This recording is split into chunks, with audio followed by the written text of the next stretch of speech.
Здравейте, аз съм Крум и сега ще ви разкажем какво научихме в Киберланд. Започнахме с Краджера и се научихме да правим интересни игри чрез блоково програмиране. Там може да правим много неща. Например, да контролираме една муха, тя да минава през един нарисуван лабиринт. И харесвам Scratch Junior, защото там правим различни проекти и най-харесвам този проект, дето е за Луната. Един космонавт вървял до ракетата си, скача вътре и ракетата отива нагоре и след това изчезва. Един космонавт е на Луната и казва, ще излитаме, и после отива в ракетата и ще излита. И там правихме как Слънцето залязва и Луната изгрява, и най-много ми хареса как се редува Слънце и Луна. Започнахме с модула с маймунката. Там сбирахме банани, обървявахме една маймунка да се движи надясно и наляво, напред и назаде. След модула с маймунката почнахме много по-интересна игра Лайкбот. То е едно роботче, което трябва да стигне до определена цел. То и имаш команди напред, назад, наляво, надясно. И слагаш на едно място на определена команда. И то тръгва. С тези команди то трябва да освети сините блокчета.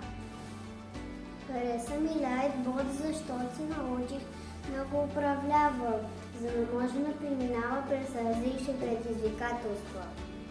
Всички знания и умения, които получихме, използвахме следващия модул Пиктомир.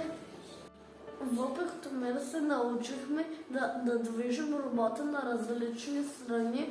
Научихме се на повторение и на алгоритъм А, Б и С. С едно роботче поправяхме едни плочки.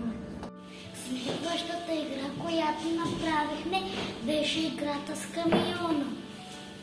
Научихме се да го контролираме с командите. Завой наляво и надясно. Напред, повторение, взимане и оставяне на пратка. Аз съм Стефан и ще говоря за Kidlock. Там правихме на един танк и убивахме извън земни. Имаше общо 15 нива или повече, много не си спомням. Аз се казвам Георги и ще говоря за програмата Gold ODG. Там работихме с един робот от Star Wars и му давах команди да събира кораби. Аз се казвам Ивайло Павлов Петров. Днес ще запознаем с Кидло и с един молив, който се управлява, и също имаме две квадрати в ревия, има фигура, а ние трябва да я изпълниме и след като ни стига, трябва да изпълним цикъл, за да продължи. Още един проект от Кидло.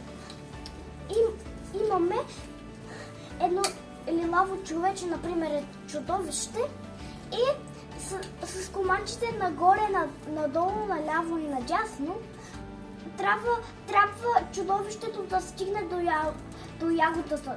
Той е като не се сърди човече и с стълбища е. Аз се казвам Виктор, управлявахме пожарна, но когато сложихме команди и трябваше да изгаси огън.